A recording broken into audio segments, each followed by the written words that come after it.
Bendiciones, hermanos, ¿cómo están? Esperando que haya sido un buen día para ustedes. Y si no fue un buen día, bueno, qué bueno que no fue un buen día, porque se encuentran viendo este mensaje, se encuentran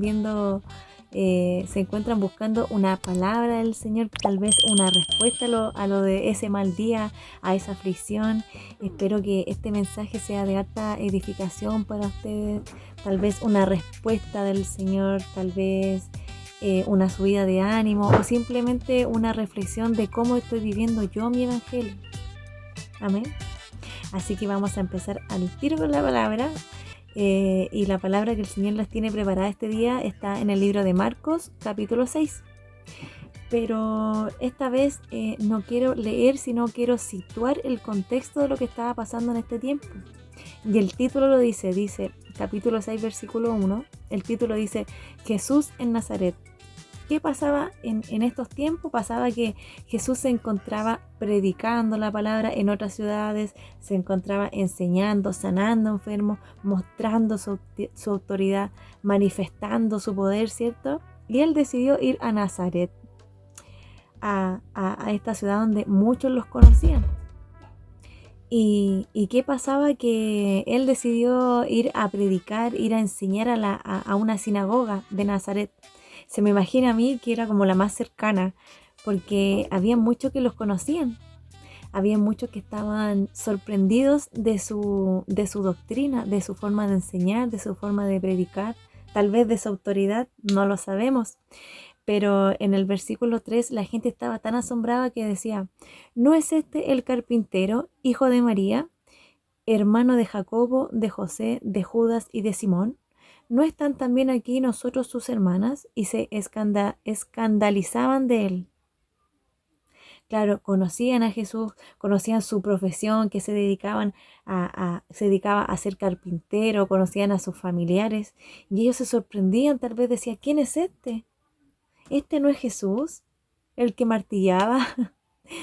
¿Por qué se sorprendían tanto de su doctrina, de su enseñanza, si estaba predicando la palabra?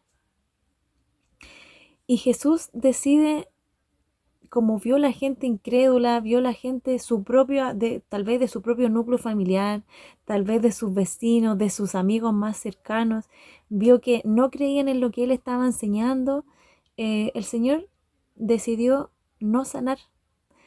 Dice el versículo 5, dice, y no pudo hacer allí ningún milagro, salvo que sanó a unos pocos enfermos poniendo sobre ellos las manos, y estaba asombrado de la incredulidad de ellos. Versículos 5 y 6.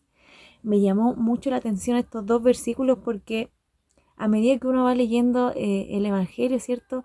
El Señor siempre ocupa un determinante que es todo, o es todo en nada. Sana a todos los enfermos, recorre todas las ciudades enseñando. Y acá me llamó la atención la palabra pocos. ¿Por qué sanó a pocos? ¿Por qué sanó a algunos? ¿Por qué no quiso seguir manifestando su poder, su autoridad, enseñando desde su amor, desde su corazón? ¿Por qué no quiso seguir en esa ciudad que quizás tenía su familia y sus amigos? ¿Por qué no quiso? Y la respuesta está en el versículo 6, dice, y estaba asombrado de la incredulidad de ellos. Y me fui a la palabra que tanto me llamó la atención, que es incredulidad, el significado de incredulidad. Y dice, incrédulo es un ser que se imposibilita de creer en algo que no se ve, es decir, falta de fe. No creyeron en él. Se preguntaron, dudaron quién era, por qué no creyeron en él que era Cristo, por qué no creyeron que él era el que tanto estaban esperando. Al Señor no le llamó la atención cuando lo azotaron, cuando blasfemaron en contra de él, cuando lo criticaron. Pero ¿por qué le llamó tanto la atención y dejó de manifestar su poder, dejó de manifestar su amor, la transformación que él podía hacer en su vida? ¿Por qué? Porque no había fe, porque habían demasiados incrédulos. Lo que él decidió hacer es sanar unos pocos, hacer ningún milagro. Primero dice, y no pudo hacer allí ningún milagro, salvo que sanó a unos pocos. Estamos acostumbrados a ver a un Jesús que hace todo, ¿cierto? O es todo o es nada, pero nunca algo a medias. Y el no creer, en dudar en Él, ellos mismos limitaron al Señor, ellos mismos limitaron que el Señor siguiera manifestándose, que el Señor siguiera transformando vidas. Tal vez en esta ciudad debió haber estado la mujer que creyó en Él, la mujer del manto, o tal vez el ciego, ¿cierto? O tal vez el cojo o el paralítico. Pero ¿por qué no estaban en Nazaret ese tipo de milagros, ese tipo de sanación? ¿Por qué? Porque había mucha incredulidad, había falta de fe, no estaban creyendo. Y eso, cuando yo estuve leyendo, me impactó mucho y reflexionaba y decía, ¿qué estoy haciendo yo con mi vida? ¿Le estoy creyendo? Muchas veces nosotros en nuestras vidas limitamos el poder del Señor, limitamos su sanación, limitamos la transformación que Él puede hacer en nuestras vidas. ¿Y cómo lo limitando? Siendo incrédulos, no teniendo fe.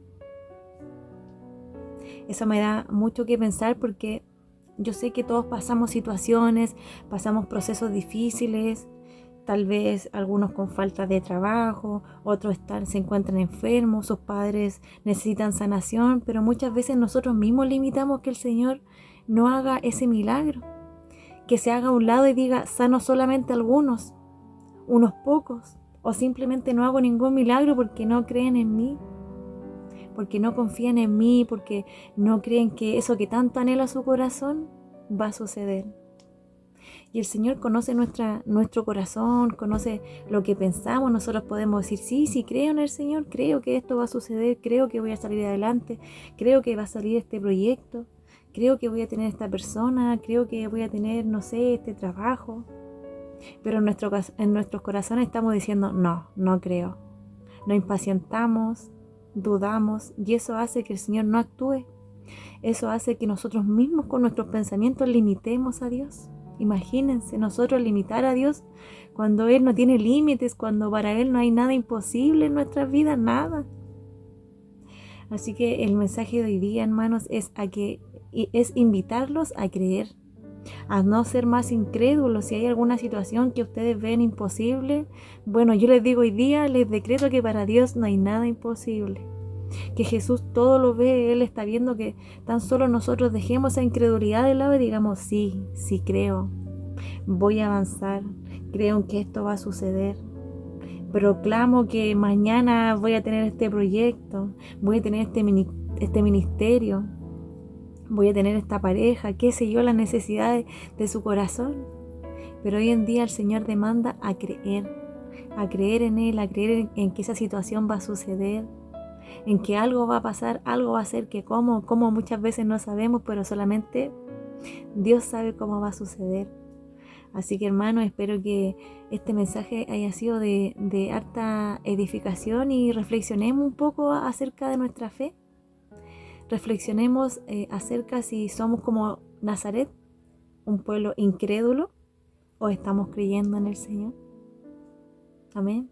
Bendiciones, hermanos. Que Dios los bendiga mucho en este día. Y si hubo una persona que tuvo un mal día, bueno, espero que el Señor a través de este mensaje haya soltado un poco esa aflicción, o tal vez haya habido una respuesta para ustedes. Amén.